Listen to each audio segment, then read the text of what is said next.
مرزا جی کہتے ہیں بخاری مسلم سے پڑھو، بخاری مسلم سے، بخاری مسلم کے علاوہ کچھ اور نہیں پڑھنا ہے.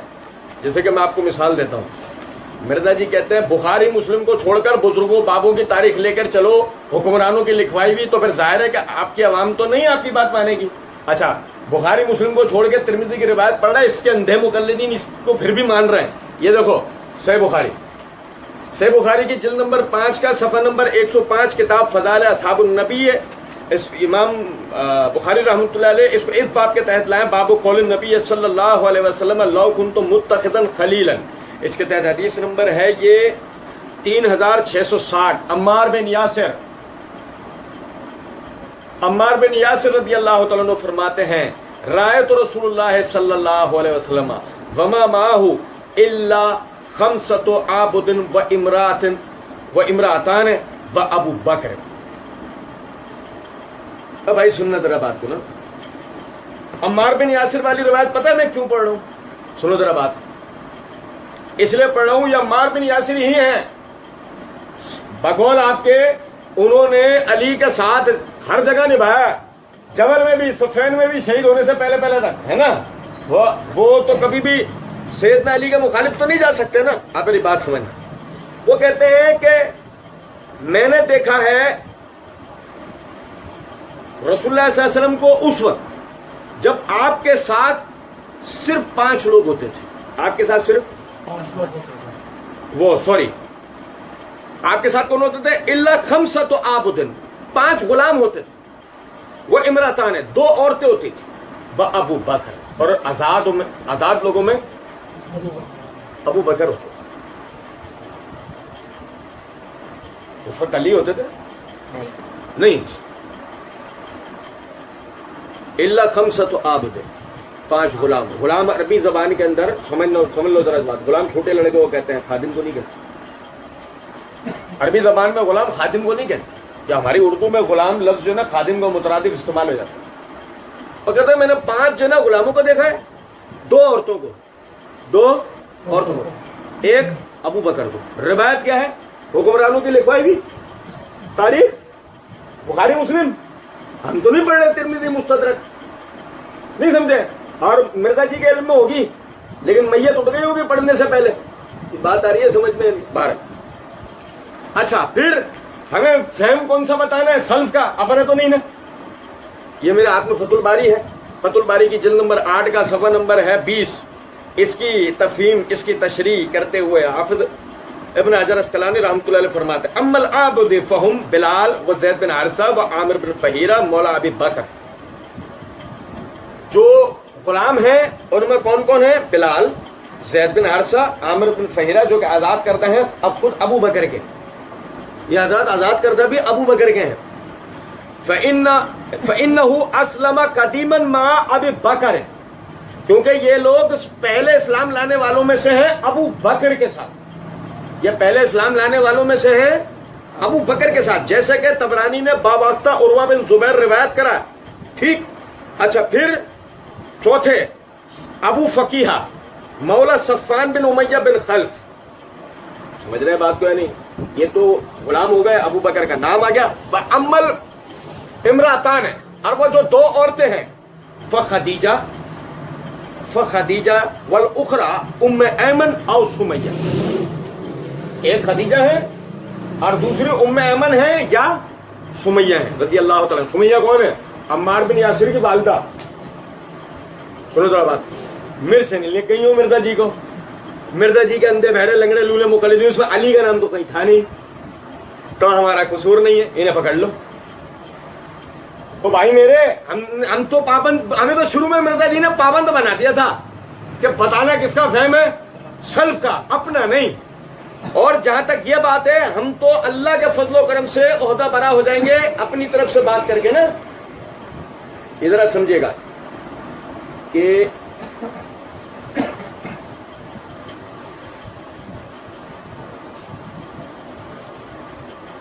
مرزا جی آگے کہیں گے یہ بالکل جعلی بات ہے، یہ بالکل جعلی بات ہے، لیکن ہم اپنی طرف سے عہدہ برا ہو جائیں گے انشاءاللہ. یہ مستدرک حاکم میں میرا جلد نمبر 4 ہے، صفحہ نمبر 272 ہے.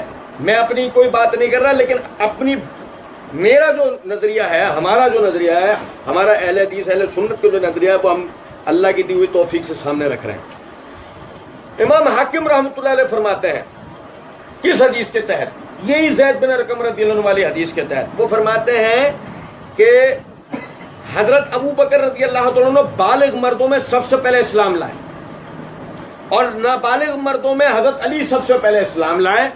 یہ ہے اہل سنت کا نظریہ۔ آزاد بالغ مردوں میں سب سے پہلے اسلام کون لایا؟ ابو بکر۔ آزاد نابالغ مردوں میں اسلام پہلے کون لے گیا؟ علی۔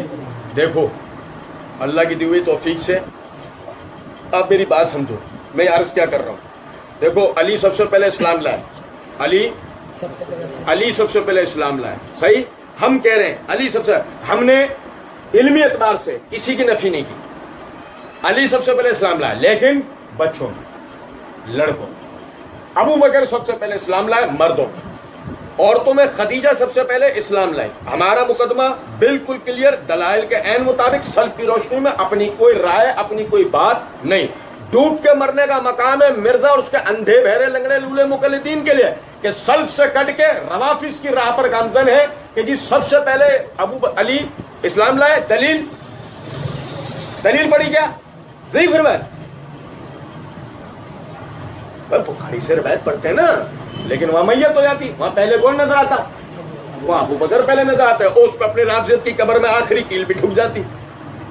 بات آ رہی ہے سمجھ میں نہیں؟ اچھا، پھر اس کے بعد آپ دیکھیں، اچھا جی یہ میرے ہاتھ میں ہے اسد الغابہ، اسد الغابہ جلد نمبر 2 صفحہ نمبر 301۔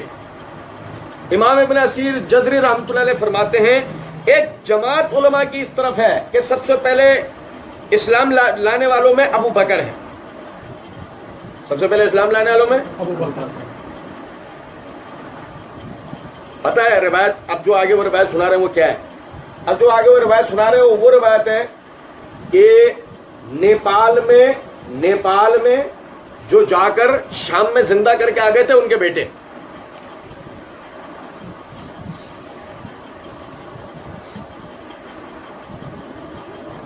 اہل بیت کی گواہی، گھر کے آدمی کی گواہی، عبداللہ بن عباس کے بیٹے،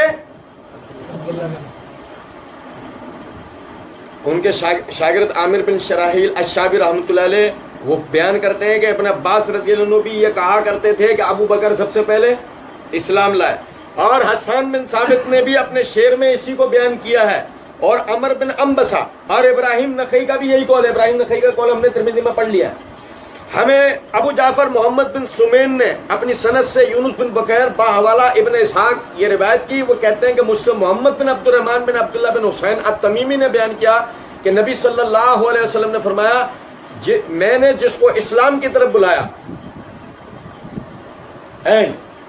میں نے جس کو اسلام کی طرف بلایا کچھ نہ کچھ لغزش اور تردد اسے ضرور ہوا سوائے ابو بکر کے، کہ میں نے جس وقت اس سے ذکر کیا بغیر کسی تردد اس نے قبول کیا۔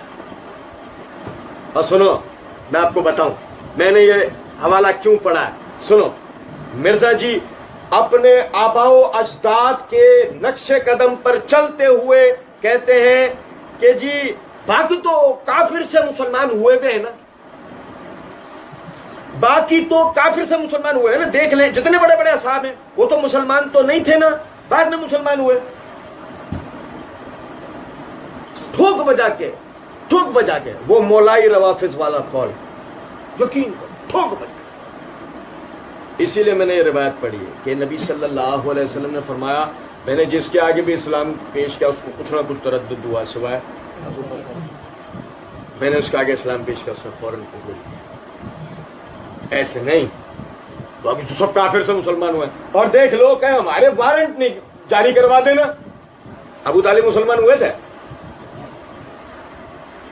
مرزا جی نے منہ سے ٹافی نکال کے فوراً بولنا ہاں، تو ہم کہیں گے کافر سے یا مسلمان سے؟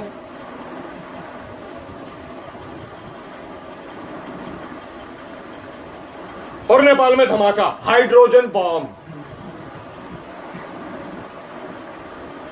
بڑا شوق ہے نا ہائیڈروجن بم گرانے کا مرزا جی کو، ایسی پھکیاں دیں گے مرزا جی کو، مرزا جی کی نسلیں یاد رکھیں گی. بس وارنٹ نہیں جاری کرا دینا ہمارے ابو طالب کا نام کیسے لے دیا. لیکن ہم تو کہہ رہے ہیں کہ لینے کے باٹ اور دینے کے باٹ ایک جیسے، سب کافر سے مسلمان ہوئے میں تو ابو بکر کا نام پہلے کیوں؟ پہلے ابو طالب کا ہی لے لو نا. نہیں سمجھ. امام حاکم کا حوالہ میں نے آپ بھائیوں کے سامنے پڑھ کے سنا. بہرحال اچھا یہ بتا لیجیے. اب یہ دیکھیں، یہ میرے ہاتھ میں اعلیٰ صحابہ فی تمیز الصحابہ حافظ ابن حجر رحمۃ اللہ علیہ کی، اس کی جلد نمبر 3 کا صفحہ نمبر 305 ہے.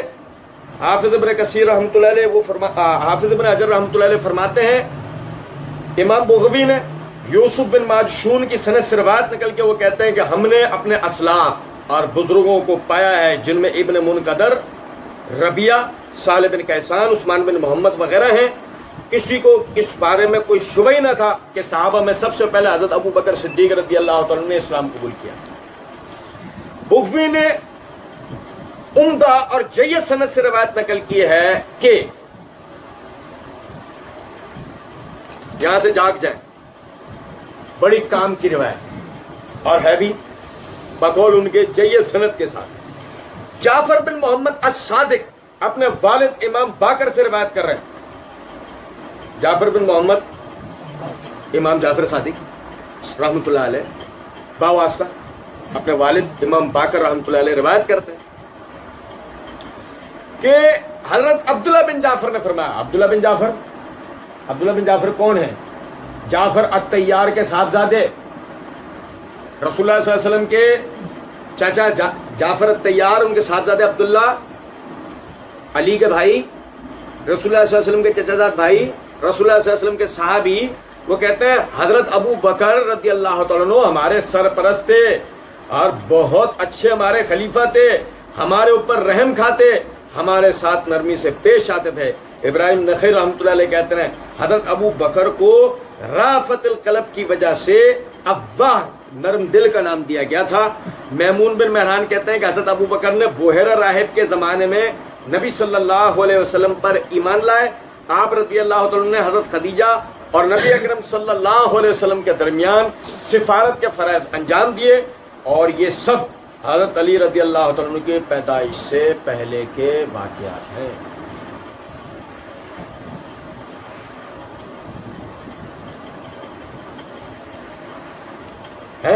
کچھ بوم سا محسوس ہوا ہوگا مرزا جی کو.